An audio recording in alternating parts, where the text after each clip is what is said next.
What's up everybody, Peter McKinnon here, welcome back to yet another video, and yes, this is a large hat. I'm sure that's the first thing you thought of when you clicked, you open, wow, all I see is hat. Okay, we'll get to that. But today we're talking about why I think the 50mm lens crushes everything. It's all I've been using and why every photographer needs to use one. And if you have one, why I think it might be the only lens you need in your camera bag.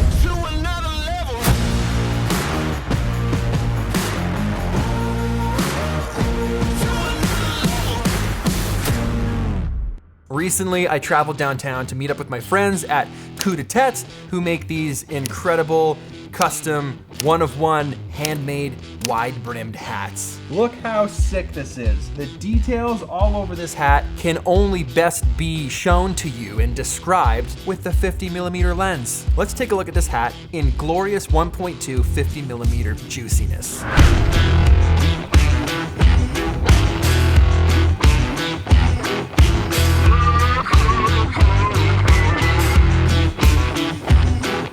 Everything was done on the 50mm lens, so a few pros. It's got incredible depth of field in a very small package. Being a 1.2 lens, it compresses that background beautifully, which you guys know that I love, and you don't have to have a 7200 or a large telephoto to get that creamy, smooth background. But specifically with this 50mm lens, it has a beautiful bokeh. Not overly heavy and overly large. I find the 85 to be just a tad too big. The 7200 is a bit of a commitment. The 28 to 70 is just zero chance going in my bag because it's the size of my head.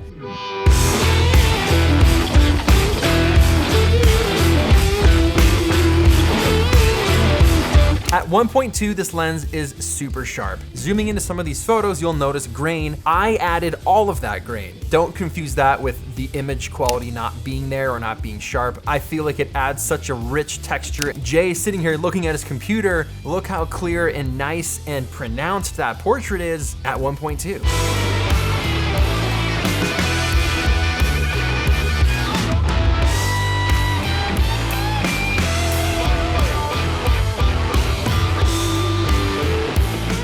I think that the 50mm is the perfect focal range for so many types of photography. You can shoot product photos with this. You can shoot landscapes with this. You can shoot portraits with this. It's a great lens for events. It's a great lens for automotive. It's a great lens for so many things umbrellaed together, which is why I end up carrying this and this alone almost always.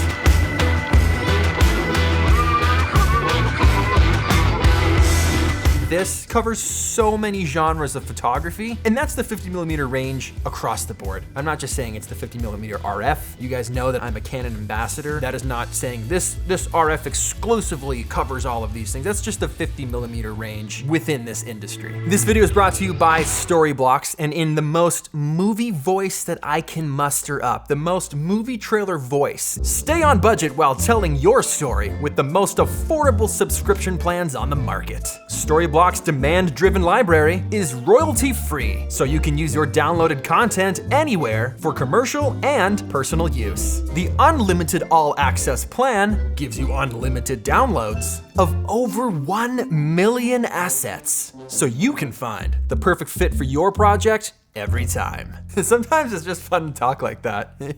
Pause this video and just give it a shot.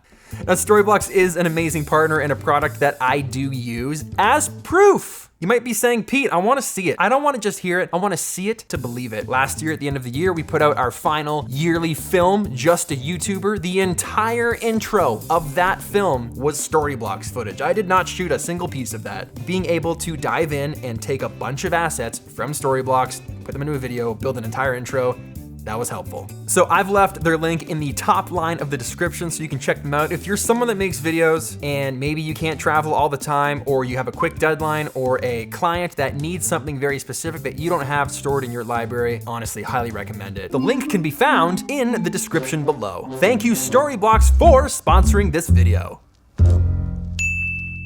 Now with all those positives, let's talk about a couple disadvantages this lens has, specifically this 50mm RF. I find that when you are shooting at 1.2, it can hunt a lot. Now, that's not a problem if you're doing photos and it's able to pick its subject off fast and catch on to something. But if you are shooting B-roll or you're shooting maybe even A-roll at 24 frames per second and you're trying to capture audio, you can hear the motor hunting.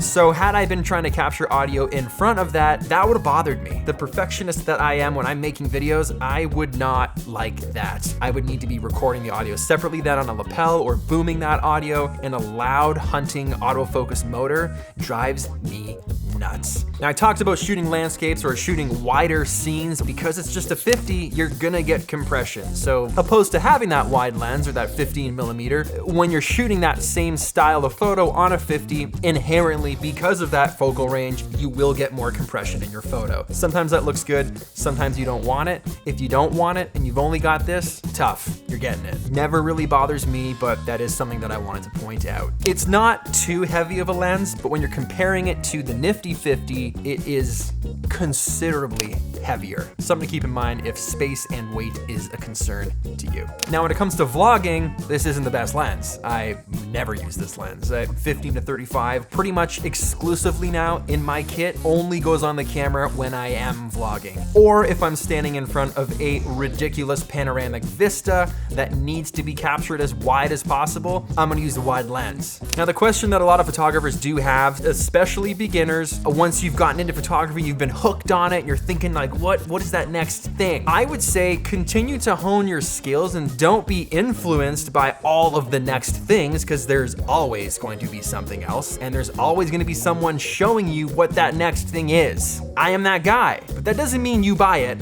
all of the time. But if you are in the market for a new lens, for something that delivers a specific look, and you've seen that look in this footage and these photos that I've shown you, if that resonates with you, if it inspires you, I would say a 50mm lens would be a great option for something to add to your arsenal, but only if you need it. If it specifically hits the mark in the style that you're looking for, and you want that compression, you want that great low light capability because it opens up to 1.2 on a fast lens that's sharp, highly recommended, but only if you need it. Or if you just have a ton of money and you're bored and you want something to play with, then yeah, go for it. There's that too. Folks, that's the 50mm 1.2. It is one of two lenses that are in my bag at all times, and 95% of the time it is on my camera. Thank you to my friends at Coup de Tete and Clocks and Colors for building me this hat. You guys know I do a lot of work with Clocks and Colors, and we have a lot of rings and fun stuff out. There may or may not be a new collection coming soon. I didn't tell you that. Thanks to the guys over at Clocks, and thanks to the guys over at Coup de Tete for hooking this up. I'm super pumped on it, and it looks really good in my F100. Which I'm still working on that video. I'm hyping it up big time. Now I really got to deliver, and I'm starting to get nervous about it because it's taken a little too long. Bam, Clocks and Colors, fly the flag, Coup de Tete. What is up? This video is brought to you by Storyblocks. It most certainly is. That might have been an obnoxious way to approach this ad read, so let me restart that. What's up, everybody? Peter McKinnon here. Welcome back to yet another one.